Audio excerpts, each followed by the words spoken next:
Hey, it's Barry. And Dave. And Jerry. And Dan. All right. Here with another episode of Hooked on Headwaters, and today we are down here on the beautiful banks of the Davis House Inn. Folks, we talk about Davis House Inn on every episode because it's a great place to stay. We wanted to come down here and give you a shot of what it looks like across the street. This is a dock that you're able to go out and hang out on. You can see the Indian River behind us, an island back there. You've got restaurants going down this way. It's just a great location to hang out. So the information is down below. Definitely check them out. You're going to have a great time staying down here, and it's only, how far to the lake? 15 minutes? 15, 20 minutes. Not to the end of the road. Yep, right, real close. And anyway, so we're going to go ahead and kick off the show. So Dave, do we want to talk about that big announcement now or later? Let's do that right now. Let's do it. So on February 19th, come on out and let's talk fishing at the Headwaters Lake boat ramp. Barry and I will be setting up there. We'll have a canopy, we're gonna have our boat out there, we're gonna have some giveaways. Every 30 minutes there's gonna be a raffle. That's a free raffle, not free a raffle. Free raffle. No charge. Yep. And a bottle of water if you guys are thirsty. We've got some water for you. These guys will be there talking fishing and lures, lake conditions. We've got a really special announcement from American Bait Works. It's in regards to... Can I tell them now? Let me tell them now. Can I tell them now? Go ahead. No, I'm not going to tell them. Okay, no, you gotta wait till the 19th. Gotta wait till the 19th. So be there, we'll be looking for you. Yep, absolutely. It's going to be a great time.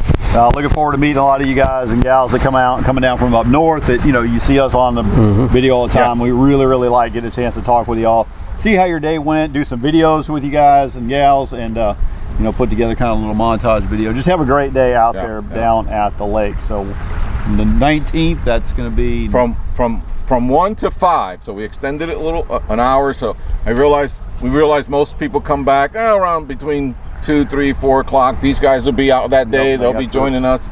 We've got Colonel Ken Verdami. He's going to be joining us. He's our scientist. He's going to be available to talk about the spawn, the science behind the spawn, moon phases. Some of you are very familiar with him. We've done videos with him. We've got one great video coming up, which we should be putting out next week about the spawn. Again, the science behind the spawn. Yeah, great educator, great guy to talk to. Just a wealth of information. So we're going to go ahead and jump into it this week. We're going to talk a little bit about, we're going to do quick updates on how the week went as far as what happened. And then we got another subject we're going to cover. So let's just dive right in. All right, I'm going to give you an update for the...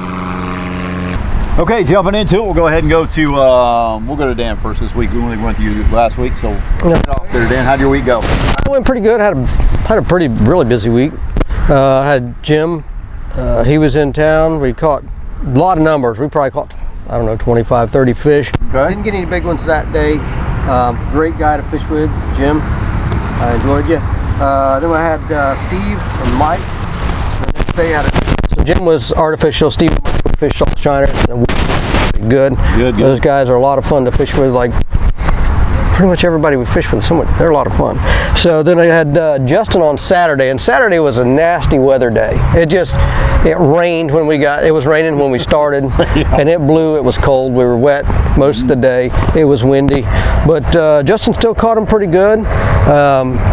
Didn't get any big giant fish. Got one that was 5 something, I can't remember. Look at my notes here. I fished with Pete and Monty. They were a blast. Pete's kind of local, and Monty's a corn farmer. Great guys to fish with. They caught them pretty well. Right on. And let's see, my memory's not good. Of course, Bill Claridge, who Dave fished with the day before that I fished with. Such a great guy. We did real well. And then yesterday I had sorry guys, I remember you from yesterday, but Eric and his son Steve, we had a good day yesterday. I didn't get any giants this week, but I think I know a guy that his customers did get some giants this week. It was a good week. Great people. Okay. Well, let's do this then real quick. Just top lures that you guys were throwing. Well, each day was a little bit different. Let's see.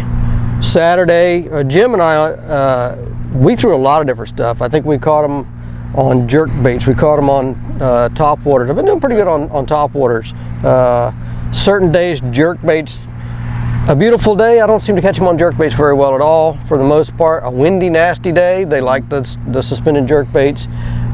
Square bills, caught a few on a swimming worm. The other day did pretty well on spinner baits. Okay. And caught a few on chatterbaits as well. You know, it's kind of general run-of-the-mill stuff, but we'll get into some of the talking about that in a little bit, I'm sure. So those are kind of my main things I've been doing. Okay. That and of course shiners. A little bit. You're done. This is it. That's it. That's it. I'm done. Okay, fine. We're going to speed this up and make it fast for these guys this week. Okay, gotcha. So, I do one of these weeks though. Every week, Dan's mentioning square bills. So we do want to next week. Let's remember to bring some square bills in and kind of show some color patterns that are working, because that seems to be the repetitive theme with you is square bills, square bills, square bills, always in your arsenal. You know, it's not the only bait you use, but it is definitely one that's used a lot. Yeah, there's a way. I'm sorry, I don't mean to cut you off. There's a way I fish it, and it's kind of like something I got from Kevin Van Dam. I fish it fast most times. Okay. So, and we have so much hydrilla here that I fish it around areas that can frankly be a pain in the neck to fish it. Right. But sometimes you catch them. Sometimes you don't, but sometimes you catch them good. Okay. But that's something we want to talk about. Yeah. And if you guys are interested, talk to Dan about that on Saturday when you're down, or next Saturday on the 19th. That'll be one of the topics we'll be talking about as well. So, over to you, Mr. Jerry. Where do I start? I had a trip out in Headwaters Monday, and I fished with Jeff and Lisa. They had fished with me before, and we did really well on shiners. Caught some 5s and some 6s, probably ended up with about 30 fish. And then Wednesday, I actually had a day off from fishing, and I went with my girlfriend, and we decided to go to Kenansville. And listen, we got into a spot and just started crushing them. So I kind of backed out of that area. Right. I took Mike and his girlfriend Lenora in there Thursday morning, and we just wrecked them. We probably caught 35, 40 fish. They were almost like cookie cutters though. They were all 5s, 5s, 6s, 5s, 6s. They were almost all the same. And then we went over to another spot, and she ended up catching one close to 9 pounds. Nice. Then I took another, I took another group out yesterday, which are brothers, and I had them out the following Thursday, which you know these guys. Stuart and his brother Larry, they own the Yellow Dog restaurant up in Malabar. Is it Malabar? So they own that restaurant up there. We went out yesterday to Kenansville again, and we just, same thing. We went to the same spot. We ended up catching probably 15 or 20 over there on corks, and then we kind of put the corks away and started fishing just free line and shiners, and we ended up catching bigger fish, started catching big fish, 6-7 pound range. And then we went to another spot in Kenansville and went back to corks, and we finished up over there, and we ended up catching one almost 8 pounds and ended up losing 2 fish that were probably double digits. So I mean, Kenansville is alive and well, and is where I've been spending most of my time the last few weeks. I'm kind of staying out of Headwaters a little bit and been over in Kenansville. So if you want to book a trip in Kenansville, they are in there right now and they are doing their thing. Yeah, right on. But I'm in Headwaters as well, if that's where you want to go. Yeah, for sure. Yep. And I talked to Stu, and he was just jacked up over that trip. So it was a really good time for him and his brother to spend together. They're super nice guys, man. They're both, really, they're pretty knowledgeable. I mean, they did well. Yeah. I mean, they caught a lot of fish and they had fun doing it, and got some good pictures of some really, really big alligators. And listen, man, I just enjoy it, man. I enjoy being with these guys. Well, I'll tell you, for something to do, it's a great way to take. If you take a guide rather than bringing your boat, especially in a place that you don't know, you get to relax. You get to just fish. Let the guides, let them get you around, because they know the waters. You can just chill, have a great time, spend time with family like Stu and his brother did, because they don't get to do that very often. And to me, that's just a much better way to go than, because otherwise you're kind of stressing over where we're going to find the fish, what we're doing, and what we're going to use, and even the spots, Even if you bring your own boat, the best thing to do is go out with somebody that knows the water, knows the area, spend a day, 2 days with them out there, kind of get a feel of the place, know where you can't run, and it just makes it a lot, like you said, a lot more relaxing, and you ain't got to be stressing about, am I going to hit something here, am I going to mess up? So, so it was a good week. My report for the week, because I got out this week. We took my wife and my son out on Monday because he had off school, and we were out there fishing, and I was on my usual baits, and it was just slow. I was having a slow day. And going through our tackle box, and of course you guys know that we are teamed up with American Bait Works, and NetBait is under their umbrella of products. They've got 5 different companies that are under the umbrella of American Bait Works, and NetBait happened to be one of them. So we were going through, and my wife pulled out the old Okeechobee Craw Big Bopper worm, and this thing, I'm like, okay, good. You know, we're using different baits. All of a sudden, here I got one. Okay, good. Still fishing my stuff. She whooped you. Got another one. Okay, that's 2. My son's getting antsy now because he's fishing something else as well. Mom gets number 3, and we're fighting over the bag. It's time to change. Yep. We put them on and just hammered them from there. It was just fish. No, you know, no giants, but it was just consistent fish. We had a great time, and so. This is, again, the Okeechobee Craw colored. NetBait makes them. If you would like to get your hands on some of these, just to let you know, we now have a coupon code special deal for you guys. Or if you can go to AmericanBaitWorks.com, anything you order off of there, and this was not a pre-planned plug. Don't take it that way. They're like, yeah, right. He didn't catch none on that thing. He just trying to get us over there. No, honestly, we caught fish on it. But just to let you know, Headwaters 15, so just Headwaters 15 in the coupon code. You're gonna get 15% off any of your purchases over on American Bait Works. So if you're out of town, you know you're coming down, you want to pick some of these up, just jump over there. It's the Okeechobee Craw color, is the Big Bopper, and that's definitely a good color to go with. But we were real happy we got up with what do you? Dave's there we go. Great color. It's real sparkly blue on the top. I didn't know if you wanted me to pull one out of there. Yeah, let me see one of them things. These things are sparkly blue on the top. There, metal flaked out. Yep, and they got kind of a motor oil color on the bottom. On the bottom, yep. And they hold that up. You can see so they're kind of a speed wormy looking thing with that tail like it is. But man, I tell you, they just, for whatever reason, I think I know what it was. That sparkly blue. Exactly and what it is. Here's another thing too, and what I'm personally finding. I don't know about you guys, but I can tell you here lately, Dave and I fished clear water down at the south end, and it is hard to catch fish in that crystal clear water. But as soon as I get up into some little bit more stained water, it's not so clear. Man, them fish just start knocking a whole lot better. You think as they feel safer down there in that dirtier water? Yep, I do. Absolutely. They can, you know, they can see everything. Everything's a threat to them in crystal clear water. Because everything sees them. They can see everything. Yep. And they're constantly on guard, and I think they're just on edge all the time in clear water. It may be nice and pretty, but once they get into that more stained water, it's kind of like that, okay, you can't see me. You know, right. You know, that kind of thing like comedians do. They just don't look at you. They don't even see them. I think it's a lot to do with that. You know, and then they rely more on vibration. You know, something by scent. Speaking of something, Rob Brand, you guys know Rob that owns Aquatech Marine. He just won the BFL. Yep. Congratulations, Rob. Great job. One of his favorite baits, by the way, right there.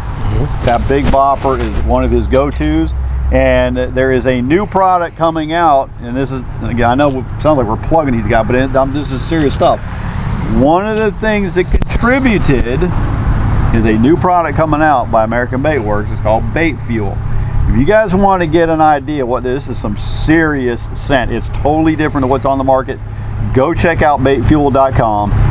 Look at the video that's on there. There's going to be a video showing some fishing stuff, but they have one where they break it down, the science of it. When you watch that video, you're going to understand that product is no joke. So it will be coming out on the market here in a couple months. Not available yet. Yep, not available yet. It's not on their website for sale, so you can't even get the Headwaters 15 coupon discount over there. We don't have it yet. Okay. We're jacked to get it though, but I'm telling you, that thing, there's more than one person I've talked to. It works. Yep, it worked. JT Kenny's another one. He's put it to the test, and it just absolutely feels like it makes a big difference there. They're throwing into places where fish are sitting, and they won't bite anything. They're inactive. They put that, take a lure that's been soaked in that. Boom. Bam, bam, bam. So keep an eye out for that coming up. But anyway, so that's my report for the week. I just want to share with you guys. Had a great time on the water, and we'll move on from there to our big question of the week. we like to pose a question, kind of talk about something in particular.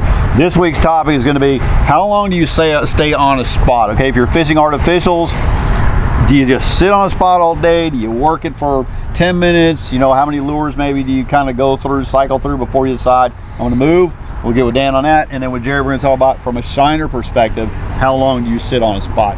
Because I know sometimes maybe we get stuck in one area, or like me, I like to be constantly on the move, and maybe I'm screwing up. I'm missing a lot of fish. So what do you think on that?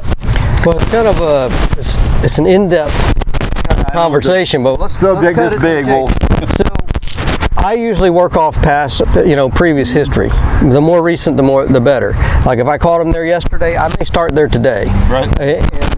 But you can't depend on history every time of what you did last week, even yesterday, or even this morning. But you can use that as a tool to figure out what to do next. So it depends on my location, if I've caught them there good, how I caught them, the depth of water, cover, and then I'll fish baits to suit those different water depths, different kinds of cover, to try to cover all the, I said cover a lot, try to cover all the, Yeah, but you're covering cover. I'm trying to figure out, making sure I'm check different depths, okay, different vegetation, different presentations, and even different presentations within a particular bait. Gotcha. So for instance, usually I'll tell my customers, if we're fishing artificial, don't make the same exact cast. I mean, make multiple casts to the location, but change your retrieve. That's exactly And then keep in mind, when you do get bit, how are you retrieving it? What were you doing that was different than the last few casts?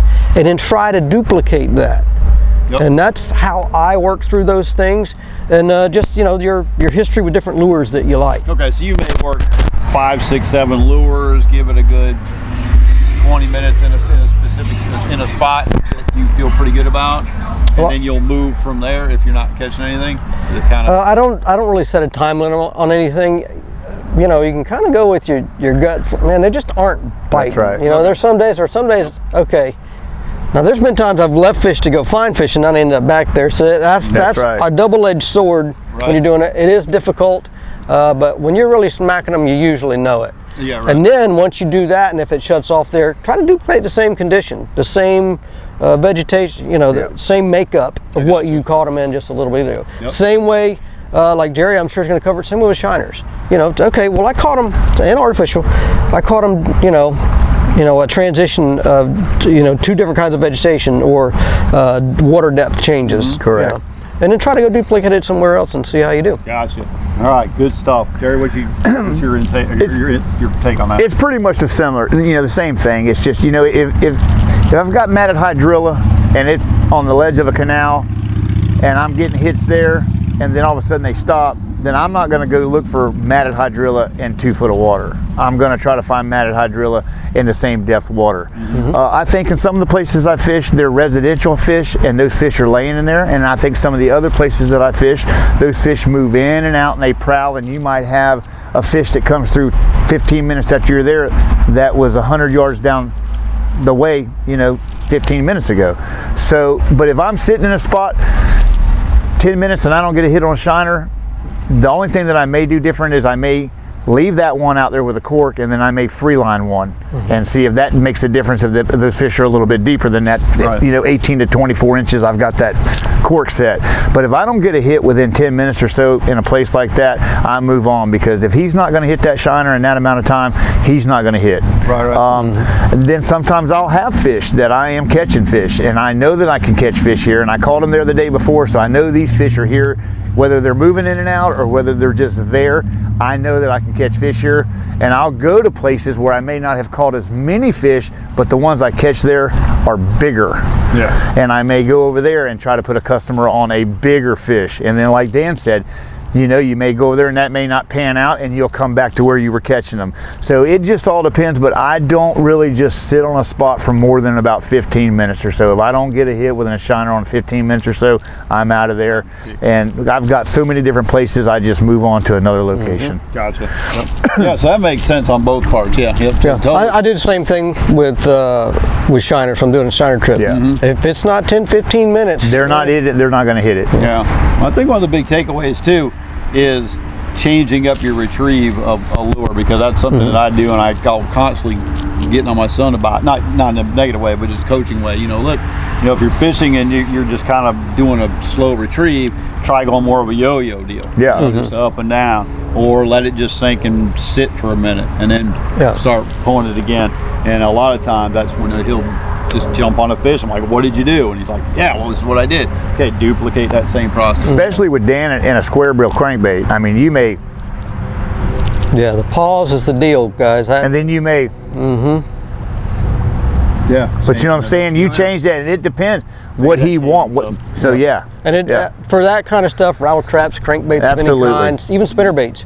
Yes. If I'm hitting grass as I'm reeling, I don't do as much action to it. I don't provide as much action to the lure if I'm hitting stuff, because I want it to deflect if it's bouncing off a cover. Same way with a spinnerbait. And then the main thing that I get a lot of bites on, I mean, you can see it on a lot of videos. Casting that spinnerbait and you're burning it back, a pause, just a half a second pause. Boom. Crankbaits, that different kinds of stuff. Changing the cadence of, say, a walking bait. Up. This past week, I was walking a bait, I stopped. That's right. Let it sit, and then instead of trying to start the walking again, I just bloop, bloop, with just enough for it to spit. Yeah. And that's where I got like 3 or 4 bites when they're doing something odd. Yeah, right. Yep, changing it up. All right. All right, guys, as you can see, Dave is coming into view because he has an update on kayak fishing here. Take it away, Dave. All right. Well, this week I had the pleasure of taking out Bill. Bill's from Montana. Hardcore guy. Yeah, he is. Yeah. Tuesday, it was windy, it was cold, and it was raining. I had umpteen layers on. Bill, I think, had a few. He would have told me he would have fished in a t-shirt. So he's awesome. We fished. It was an 8-hour trip for a kayak. It's a long day, but it turned out to be a great day. We caught fish. We caught some nice fish. I'll post one of his pictures. Thanks, Bill, and look forward to seeing you again. Hey, Dave, the kayak launch is, just to remind everybody or anybody that doesn't know, where you usually launch your kayak at. Yeah, so if you're fishing Headwaters with me, we will launch from the Headwaters Kayak Launch, which is located at the northwest corner. So you will be parking in the Stick Marsh parking lot and just going down the bank, and you meet me there. We're fishing the river here. This is one of my launch sites. This is the Davis House Inn. I launch right from here, and we go fish these islands back here. And if you're staying with them, it's awfully convenient. Yeah, yeah. Beautiful out here, beautiful down there. One other question, just an update for the guys that are coming down and bringing their kayaks. How's the conditions there where you launch your kayaks at there at the kayak side? The Headwaters Kayak Launch, notorious to be all plugged in. It's been really good for the last, I'd say, 4 months. It's open right now. But earlier late last year, that whole corner was just socked in. As it's a northwest corner, so that east wind, any type of east wind just bogs things in.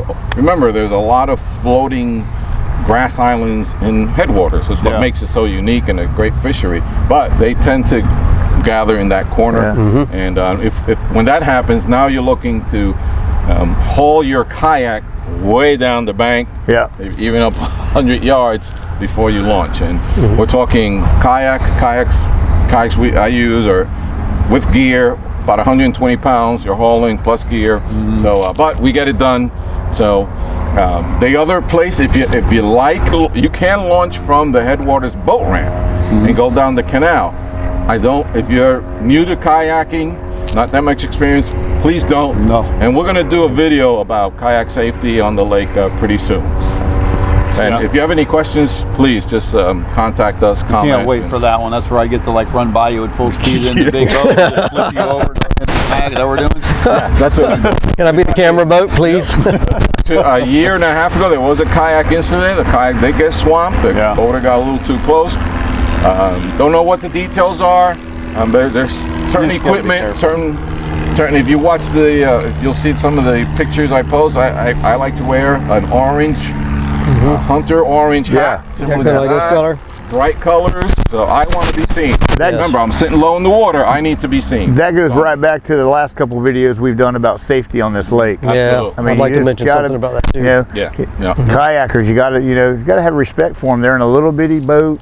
You can't go by them flying like that. You just. But kayaker needs also to do their. Yeah. We got to do our thing. Fly that flag. Yeah. Be visible. Wear high visible clothing. Yeah, for sure. So it's the safety note again, guys. Please watch your blind corners. I personally almost got boned on Monday. Got him out. He's running, trying to go fishing. I get it, but we got to be careful. That's both of us now in a 2 week period. Me and then you. Yep. And there was unfortunately not at Headwaters, but a few miles away. There's a gentleman lost his life due to a boat crash. A friend of mine. On Saturday. Gary knows him. So please slow down. Tell your buddies they're coming down. Please look, limited side areas. A lot of times, if you see me out there and I'm coming to an area, I'll either slow down and get off plane, or I'll stand up and look if I can see to see if somebody's coming, because I decided I'm going to start wearing my life jacket all the time. All the time. Yep. Because you can't swim if you've been knocked out. So, anyway, I don't want to preach at anybody, but it is, dude, it's, nobody wants to call home to your family and say, hey, that's right. He's not coming back or he's in the hospital. Yeah. So, also, I had somebody call me, a customer call me and said, hey, could you guys mention where there's some places with non-ethanol fuel? Well, I was out today. That's a good one. One, less than 5 minutes, right down the road. It's called Speedway. There's 2 non-ethanol pumps on the east side of the parking lot. Dave will put in the address below. Yep. And also, about 10 minutes down the road at the intersection of US 1 and County Road 512, there's a mobile station, which is a 7-Eleven there. They also have a non-ethanol pump also on the east side, standalone pump on the east side of the parking lot with non-ethanol fuel. Palm Bay guys are coming in and staying at the Holiday Express on Malabar Road. We've got the non-ethanol at the Wawa, which is cool. And racetrack. And Racetrack's got two? I think the racetrack. Okay, so Racetrack will be at Babcock and Malabar, or if you go west on Malabar Road, you'll run into the Wawa. It's down a little ways, but it's on the south side of the road. They got it on the outside pumps as well, both outside. So that's a great question. Yeah. Yep, that's important. If you want to mention the Blue Cypress Lakeside cabins, folks, if you're looking for a place to stay, a little more a rustic setting, check them out. They are along the banks of the Blue Cypress Lake. Really, really pretty, beautiful, pretty lake. A great place to stay. They will take care of you there. Absolutely. Yep, man, it's a good place to fish. Or if you get around, fish Headwaters, but I don't hesitate to fish Blue Cypress. But if you're from up north, you just want a absolutely beautiful view, run across that lake to the north end, pick up in M Canal, and then kick off in a zigzag, take a right. So what I've been doing lately, I did it yesterday and I did it a couple days before that, is I'll actually, if I'm in my airboat, if I'm in my airboat and I'm fishing Kenansville, I will come back out of Kenansville, and instead of jumping back over the ramp, I'll go down Big M Canal, and there's, 10, 11, 12-foot gators everywhere. I'll take them out to the mouth of Blue Cypress, let them see everything, turn around, go down zigzag, and I actually go back through Farm 13 and just go right back down Farm 13, stick march to the boat ramp. Oh, such a beautiful ride. It just takes it's you a little back something in extra. time. It's absolutely gorgeous. Yeah, it's like 100 years ago. Yep. 200 years ago. Yeah, it's beautiful. Great kayaking lake. Yeah. You can go in behind the cypress trees, and there's all sorts of little cuts behind there. And great place. Really seen it. Really seen it. All right, folks. Well, anything else? That's it. Don't forget, February 19th, Saturday, let's talk fishing at Headwaters Boat Ramp. Yeah, come see us. Yep. All the guys will be there. See you then. Oh, Barry, I got a question for you. Do you know why the majority of alligators are abnormally aggressive? Why the majority of alligators are abnormally aggressive? I have no idea. Okay. Well, maybe you guys can give us the answer to that question. Good question. Comment Say that again below one more because I don't time. know. Okay, so why are the majority of alligators abnormally aggressive? Comment below. I need an answer, guys.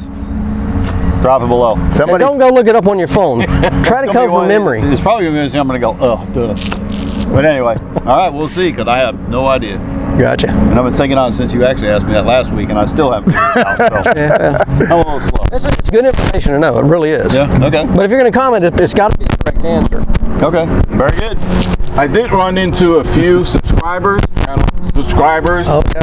I put their picture down. The boys from Ohio, they were kayakers.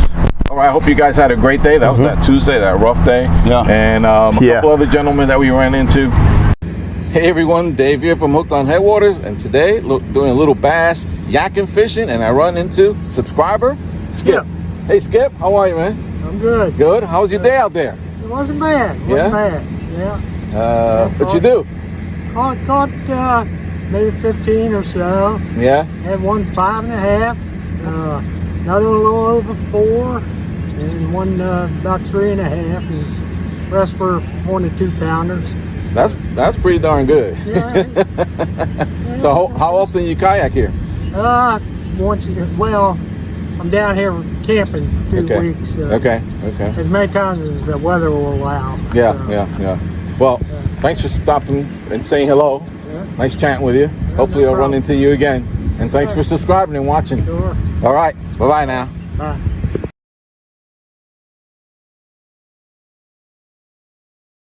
Thanks From the for Carolinas. Yeah, we saw them. Yeah. Saw them there. Talked to them the next day at the ramp too. Great guys. Okay. Thank you for stopping by. Thank you for saying hello. We appreciate you. See you next week. Thanks, everybody. So long. God bless. See you on the We'll see you.